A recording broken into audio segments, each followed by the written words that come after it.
बिहार में कहीं ना कहीं लॉ एंड ऑर्डर जो है चूरी पहनी हुई है। मई जून में ज़्यादा मर्डर होते आई है वर्षों से।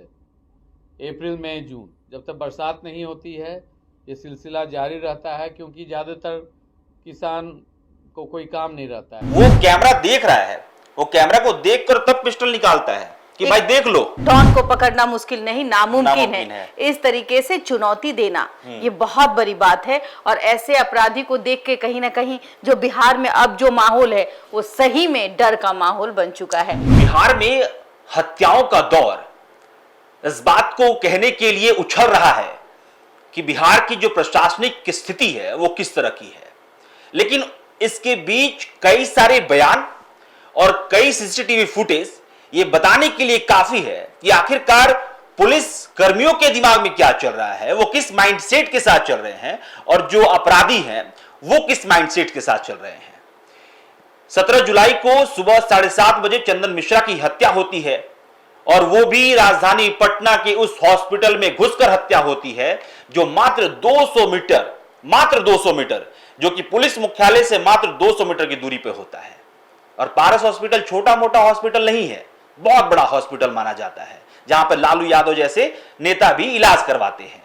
लेकिन वहां के सीसीटीवी फुटेज से जो निकल कर आता है उसमें क्या कुछ दर्शाता है, इस पे आज हम चर्चा करेंगे और बिहार की जो स्थिति है उस पर हम चर्चा करेंगे। और इस पर चर्चा करने के लिए हमारे साथ बबीता मिश्रा जी हैं जो कि हमारी सहयोगी हैं। बबीता जी, क्या कहेंगी इस पूरे सीसीटीवी फुटेज पे जो आया है, इस पे क्या कहेंगी आप? देखिए, आपने तो बता ही दिया कि अभी प्रशासन की स्थिति पर कहीं ना कहीं अपराधी भारी हैं। आप अब इस बात को मानिए कि आप एक सीसीटीवी फुटेज पहले अपने दर्शकों को दिखाइए, ये बिहार के दर्शक देख ले।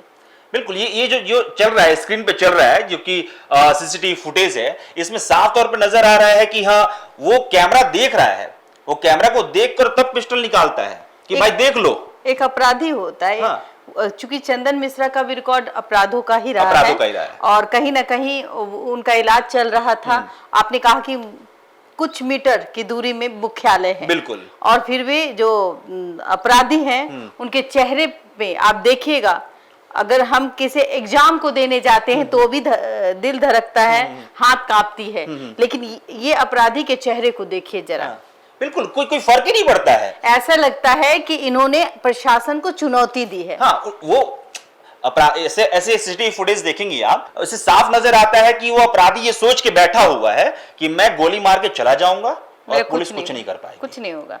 पहले होता था कि किसी अपराध करने के लिए चोरी छिपे कोई अपराध करता था, नकाब पहन के करता था, चेहरे में नकाब होता था, या फिर रात का वो अंधेरा होता था, मार के भाग गया।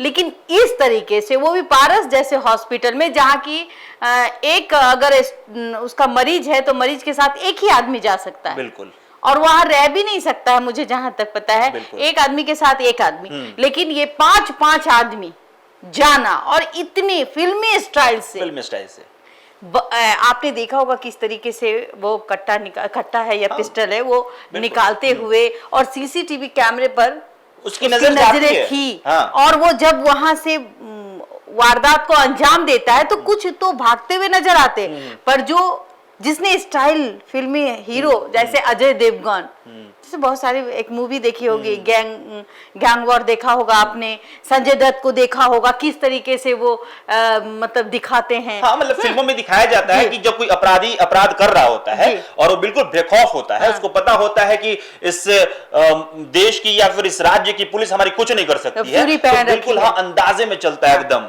उसके जो पैर की जो वो होती है कि रैंप वॉक कर रहा है, मतलब खनक बोलिए, एक धौस बोलिए, बिल्कुल, कि मैं हूं डॉन।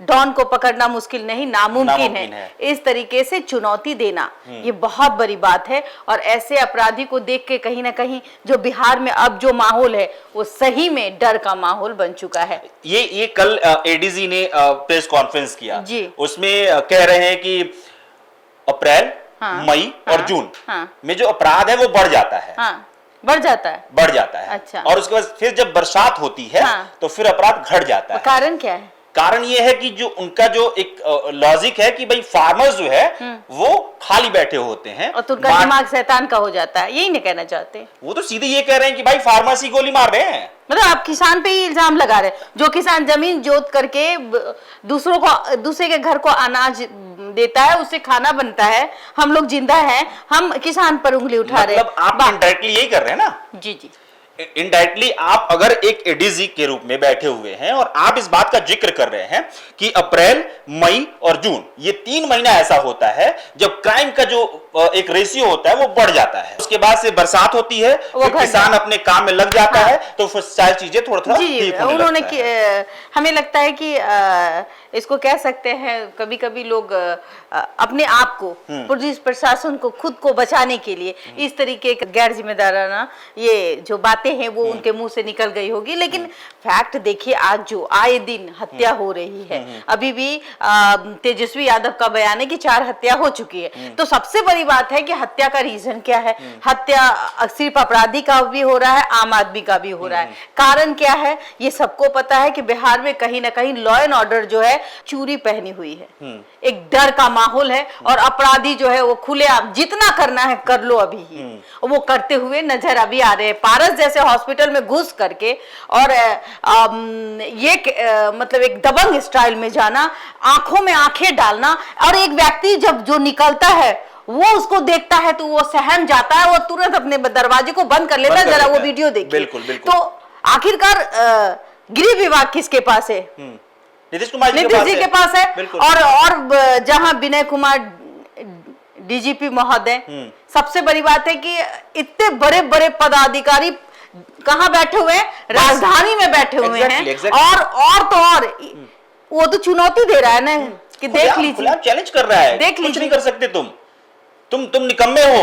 बिल्कुल कह रहे पुलिस वालों तुम निकम्मे हो, तुम कुछ नहीं कर सकते। मैंने नकाब भी नहीं पहना है, मैं जो हथियार है वो लहरा रहा हूं, सीसीटीवी तुम्हारा है उसके सामने मैं देख भी रहा हूं और फिर भी मैं तैश से निकाल रहा हूं। अच्छा, क्या कर लेंगे आप? कुछ नहीं कर सकते। हम और आप क्या कर सकते हैं? हम तो खबर दिखा सकते हैं कि भाई ये ऐसी घटना घटी, ये घटना है, ये जरा देखिए जनाब, इस पे कोई कार्रवाई आपको करना है करिए, नहीं करना है तो फिर भी एक घटना घटेगी, हम उसके बारे में बात करेंगे। बिल्कुल, बात करने के लिए हमारा कर्तव्य तो यही है। लेकिन सवाल ये है कि भाई आप राजधानी में हो, जब राजधानी में खुलेआम 7:30 के बीच ये कांड हो जाता है और वहां पे गार्ड्स वगैरह होंगे, वहां भी राइफलधारी होंगे, लेकिन किन्हीं को अपनी जान का सबको परवाह है।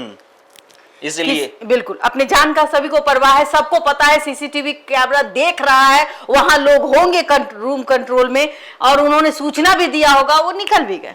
अच्छा बबीता जी, आपको क्या लगता है कि ये एक और बयान दिया गया एडीजी की तरफ से जी, ये कहा गया कि चुनाव के कारण नैरेटिव बनाया जा रहा है।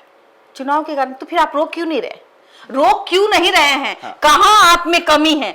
कहां प्रशासन पे जो अपराधी है वो हावी होते हुए नजर आ रहा है? आपके पास एक से एक हथियार है आपके पास।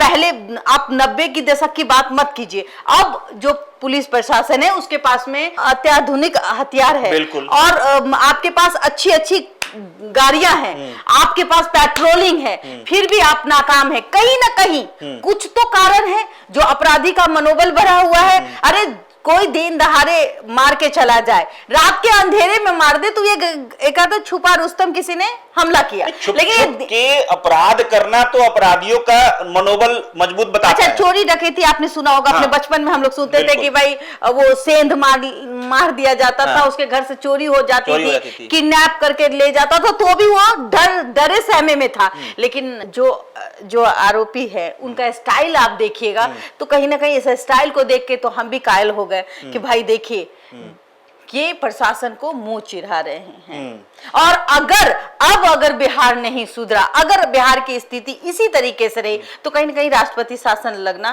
तय हो जाएगा। ये राष्ट्रपति शासन का जिक्र तो पप्पू यादव ने भी कहा है कि मैं जा रहा हूं राज्यपाल के पास और राज्यपाल से मैं राष्ट्रपति शासन के लिए मांग करूंगा। लेकिन ये बात समझना बेहद जरूरी है। कहीं ना कहीं तो कमजोरी है ना प्रशासन की, कहीं ना कहीं तो यहाँ कमजोरी है। मुख्यालय कितने मीटर की दूरी पे है बताइए जरा? बिल्कुल, कितनी चप्पे पे थाना भी है और सीसीटीवी कैमरा है। एग्जैक्टली। पुलिस तैनात रहती है सड़कों पर, लेकिन वो इंसान घुसता है इतने बड़े हॉस्पिटल में और वो घुसते हुए अपने अपने स्टाइल को दिखाता है। उसके चेहरे में देखिए उसमें 100% आपको कॉन्फिडेंस लेवल दिख रहा है। मैं जरा वीडियो भी फिर दिखा देती हूँ। बिल्कुल, वो वीडियो चल रहा है स्क्रीन पे और वो वीडियो आप देख रहे होंगे। लेकिन इस बात को समझिएगा कि कल ही एडीजी ने कई सारे बयान दिए हैं, कई सारे बयान में कॉन्ट्राडिक्शन नजर आता है और उसमें आप जब देखिएगा कि उनका कहना है कि भाई एक नया सेल का गठन किया गया है और वो सेल ये करेगा कि जो शूटर्स हैं उसकी लिस्ट बनाएगा और उस पर निगरानी रखेगा कि उनकी एक्टिविटी क्या है। लेकिन मैं एक बात भी आपको बोलूंगी, आजकल खास करके महिलाओं को भी रखा जा रहा है। तो आपको लगता है कि बिहार में महिला जो सिपाही है, महिला पुलिस है, वो किस तरीके से काम करती है? अगर एक फीमेल पर अगर एक फीमेल चाहे तो क्या वो मेल से लड़ सकती हैं? मुझे लगता है जिस तरीके का माहौल है इसमें मेल का होना बहुत जरूरी है। फीमेल आप कम करिए, फीमेल की संख्या आप कम बढ़ाइए, आप सिपाही महिला कम करिए, लेकिन सिपाही पुरुष को ज्यादा रखिए, तभी हम सतर्क और सावधान और हमारा समाज जो है वो शिक्षित और अपराध मुक्त हो पाएगा। तो बहरहाल हम बातचीत कर रहे थे उस मनोबल पे, जो मनोबल एक सीसीटीवी फुटेज में दिखता है, जिसमें जो अपराधी हैं जिन पे ये आरोप लग रहा है कि उन्होंने जो चंदन मिश्रा है उसकी हत्या की है, वही चंदन मिश्रा जिसके ऊपर लगभग 10 से ज्यादा केसेस दर्ज हैं और एक मामले में वो जेल में सजा याफ्ता था। और उसी चंदन मिश्रा की हत्या 17 जुलाई को सुबह 7:30 बजे कर दी गई और उसके बाद एडीजी का जो एक दिन पहले का बयान था कि भाई अप्रैल, मई और जून में हत्याएं बढ़ जाती हैं, ये बेतुका बयान और ऐसा लगा कि कोई ऐसा इंसान, मतलब अनपढ़ गंवार, एक हम इस्तेमाल करते हैं कि अनपढ़ गंवार इंसान कुछ भी बोल देता है। तो शायद एडीजी के जब इस बयान को कोई भी सुनेगा, और मैं एक बिहारवासी, भारतवासी होने के नाते जब मैं इस बयान को बार बार सुन रहा था तो मुझे इस बात का एक अनुभूति हो रही थी कि एडीजी साहब शायद ये कहना चाह रहे हैं कि अप्रैल, मई और जून में किसान खाली होते हैं इसलिए हत्याएं बढ़ जाती है। यानी कि आप कह रहे हैं कि किसान हत्यारे हैं। नहीं, हम आपको एक वाक्य सुना देते हैं ना। देखिए, जहां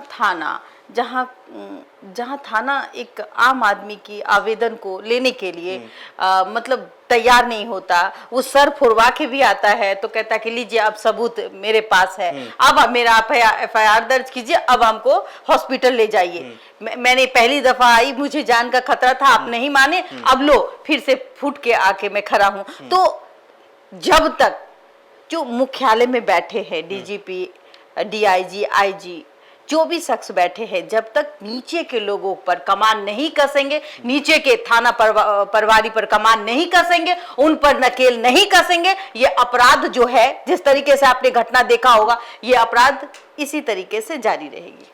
चलिए, बहरहाल इस पूरे रिपोर्ट के बारे में आपका क्या कहना है? इस सीसीटीवी फुटेज से जो आपके मन में जो चीजें आ रही हैं उसको कमेंट बॉक्स में लिख कर जरूर बताइएगा। डर लग रहा है या नहीं ये भी बताइएगा।